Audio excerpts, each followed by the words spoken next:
What the hell was that? Phantoms, poltergeists and murder await the most haunted team in North Wales.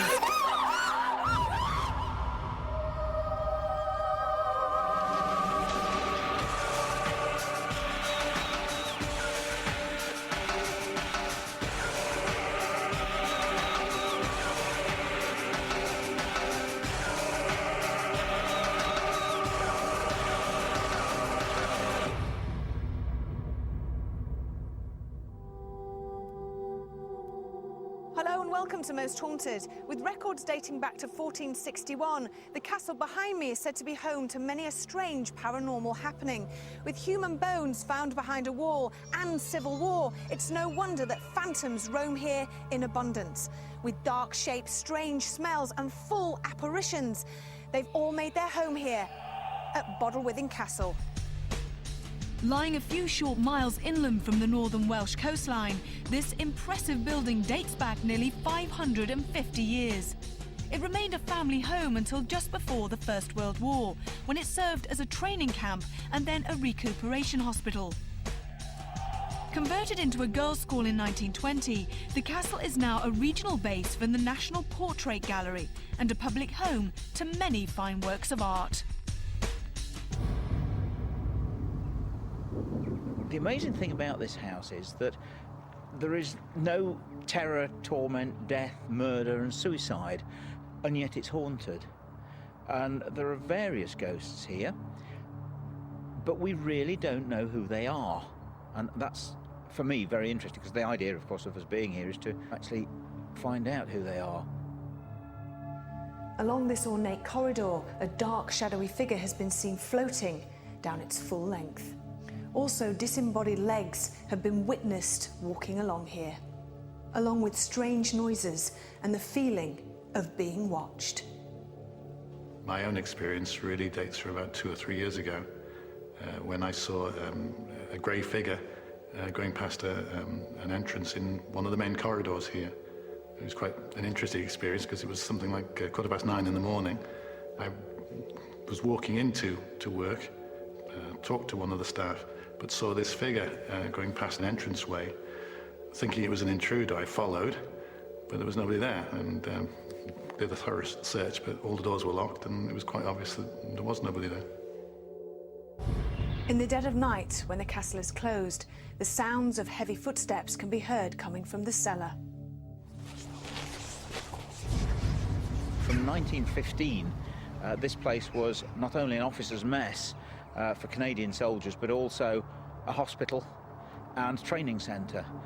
In fact, to this day, at the back of the castle, there are trenches that were used for the purpose of training soldiers.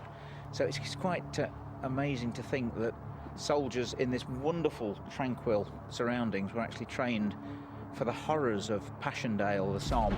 What memories they've left behind here, nobody knows. Going back to the First World War, the director we had then before, Kevin Mason, his wife came to visit him one afternoon in his office, which is across the way from the castle here.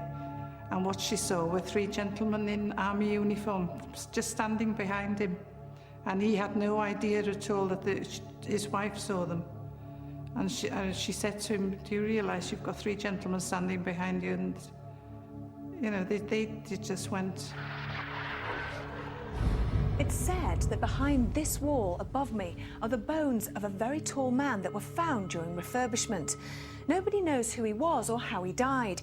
Did he die of natural causes, or was he murdered? And is he one of the ghosts that's seen wandering around the empty halls and corridors of Bodelwyddan Castle? We have 24 hours to find out. The size and splendour of our new surroundings has already left a favourable impression of the Most Haunted crew. But does parapsychologist Kieran O'Keefe feel that this may hinder our investigation? Well, here we are at Bodelwyddan Castle. It's an absolutely beautiful place. It's very, very big. So how do you think we're going to cope tonight? Because I think a lot of us are going to get lost. Yeah, I think that's the first thing. At night time, the lights are going to be off. Yeah, we are going to get lost. It's very big. Also, I've noticed walking around, there are a lot of statues and a lot of portraits, and that may be a bit unnerving. This sense of presence, this idea that eyes are following us or, you know, something's looking at us. I think it's going to add to the fear and anxiety this evening. They're going to be using the thermal imaging camera?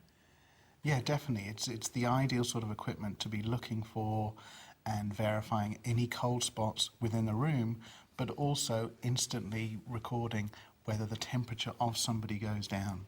So they'll subjectively report, oh, I feel a bit colder. With the thermal imager, we can discount suggestion and we can actually see if the temperature is generally decreasing. Do you foresee any difficulties tonight? It might be difficult to research any names or any information that actually comes out either from the medium or from the seance or any other sort of situation, simply because we don't have access to the names of the spirits, the names of the ghosts that are attributed to some of the phenomena that's occurred here. Spiritualist medium Derek Acora and guest psychic David Wells have been invited to join us in North Wales, arriving separately and with no previous knowledge of this ancient home. But which ghostly characters will choose to make their presence known as we investigate Bodelwyddan Castle?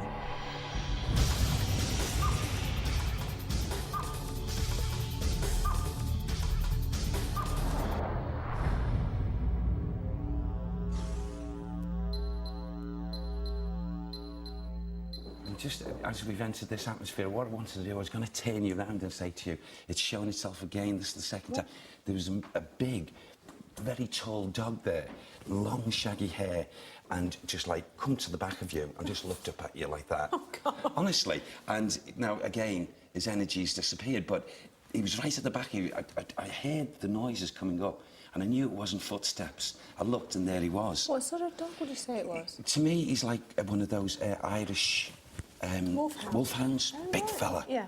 Not heavy set, but very tall. Yeah. And kindred eyes. Yeah. Kindred eyes. Oh. Now, I feel that dog, okay, he's not in visitation. I feel he's active here. So pads around the whole building? Yes. Oh, right. Yeah. OK. What about this area here? Well, you know, here I'm also Oh! What? Who? Yeah. There's a gentleman here, a real gentleman, whose energies he's trying to make the link with me. Bless him. Who are you? Who are you? He's a kindred soul. He doesn't feel negative at all. I'm rather proud of my place. Rather proud of my place, I keep on hearing. Sir John. Sir John. Is he permanent here, Sam? No, he's in visitation. OK. There's a gentleman, a Sir John, who comes here often. Who is in visitation. What's his surname or a date, or just ask Sam to give us some more Can you give me a bit more? Bit more, please. 1829, 1830. 1829, 1830. Bless you. That's when he was here. That's what Sam's just Right. given me now. Go on. Since he's been in spirit, he knew of this, but he didn't know who, but now he knows the answers to the mystery. What's that? What's the mystery? He found out who did this and who hid the body, put the body behind the wall, the fireplace. Right. So he during the date that you gave me, that's when he was here and he knew, and the bones were already there. I feel behind that's a what fireplace. Sam's just given me that Right, now, yeah. okay. And he knows now who this is responsible. connected to. Right, okay. Derek's reference to these mysterious remains appears to relate to the discovery of human bones during restoration work in 1829, as chronicled in the diary of the then owner, Sir John Hay Williams.